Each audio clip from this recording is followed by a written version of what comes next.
Meepletown. Today we're going to be looking at a party game called Crosswords, and in this game you are going to be writing down answers that intersect with different clues that you're going to have on the board. And I'll get to the table and I'll show you what that looks like. Let's check it out.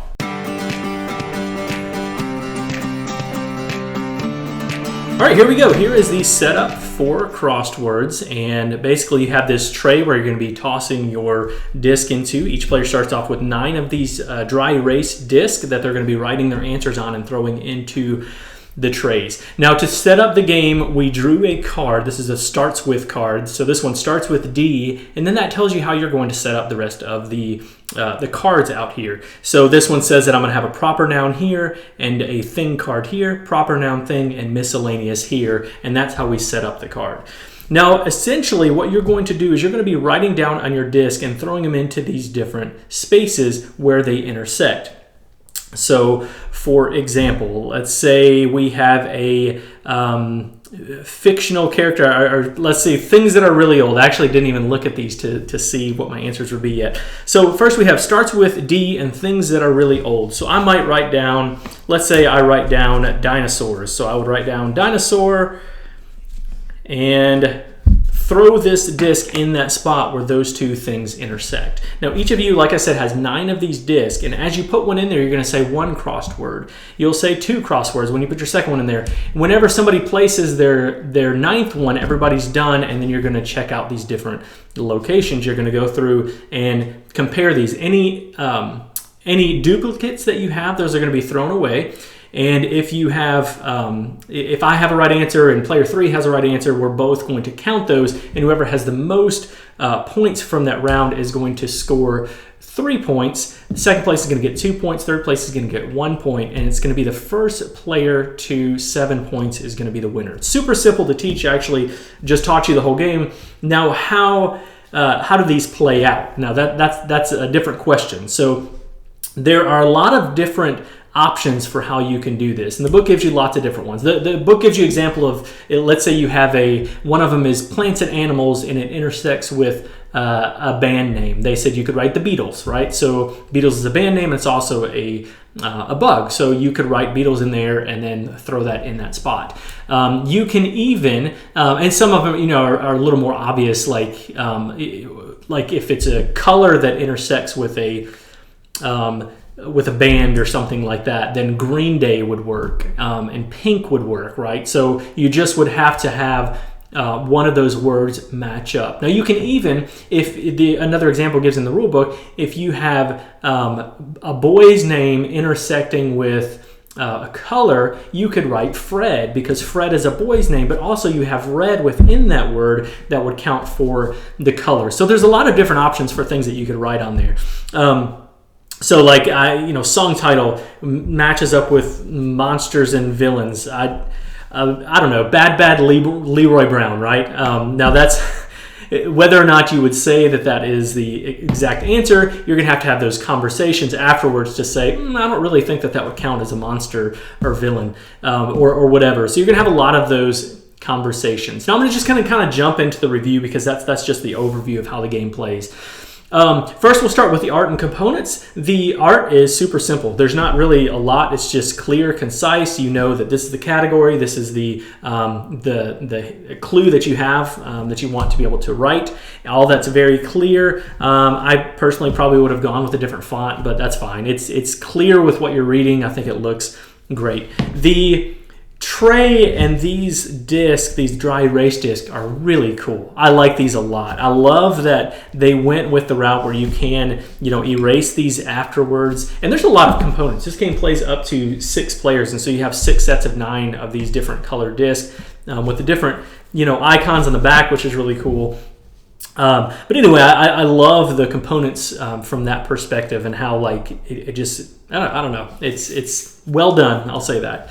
Now on to the gameplay. The gameplay feels a bit to me like a cross between Scattergories and Just One.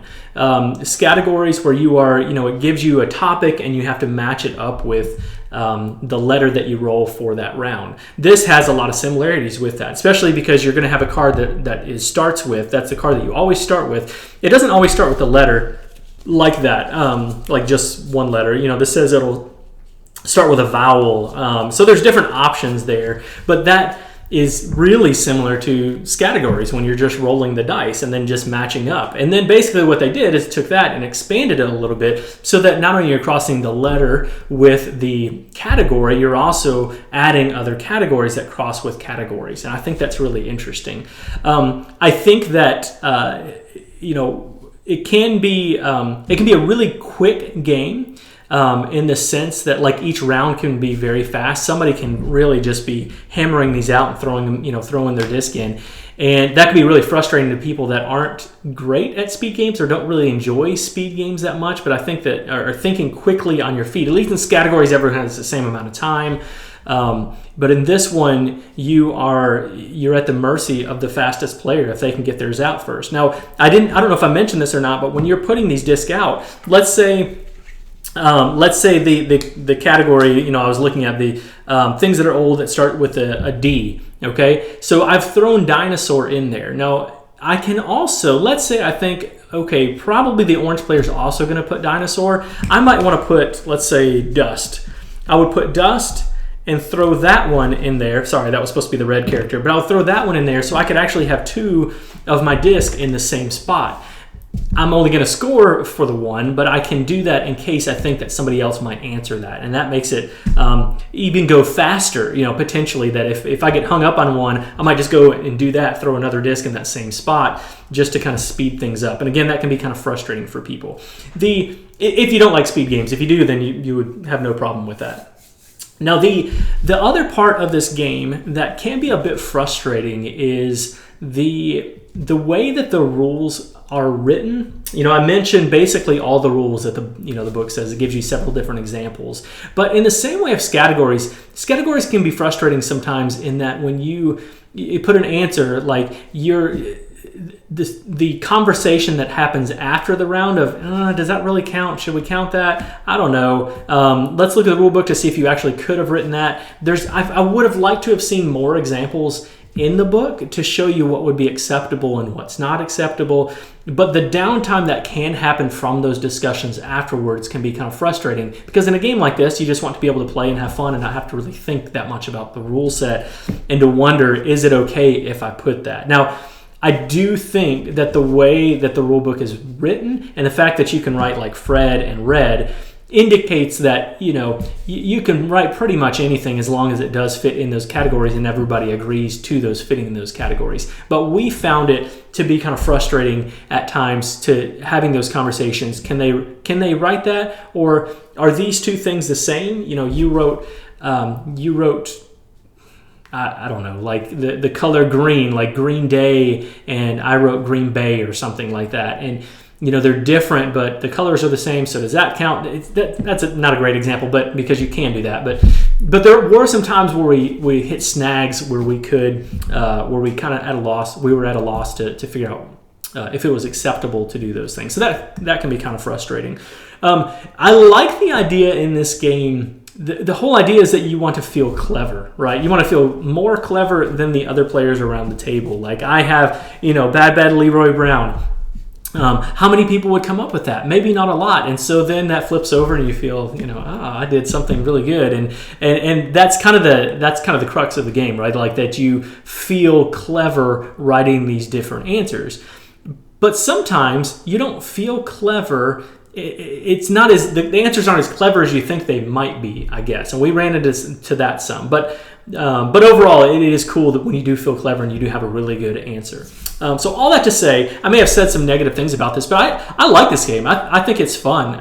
We're in the pandemic right now, so during quarantine, we were actually able to play this Zoom. I had this overhead shot just like this where all the players that were on Zoom could see this. And I just had them write a grid and write their answers in the grid instead of throwing these in there. And then we just compared the answers at the end. So I really think that this is a great game that you can play long distance as well. You don't get the satisfaction of throwing your disc into the tray, but you still get the satisfaction of feeling clever. So for me, we like party games. We enjoy, I like categories. I think categories is a lot of fun. Just One is my favorite.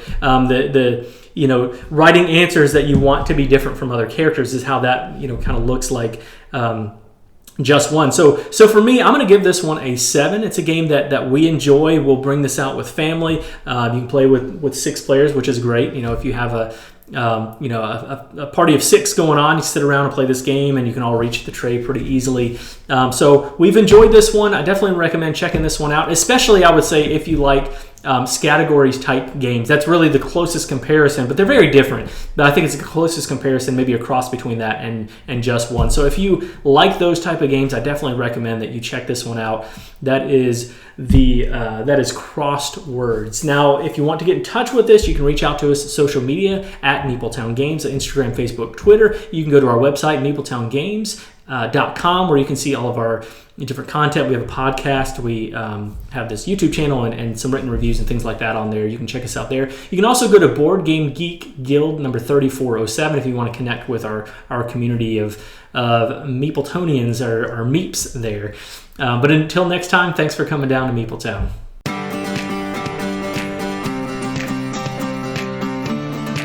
Thanks for joining us, and be sure to follow us on Twitter at Meepletown Games, and connect with us on the Meepletown Guild, Guild number 3407, at BoardGameGeek.com, and also subscribe to our podcast and YouTube channel. And until next time, thanks for coming down to Meepletown.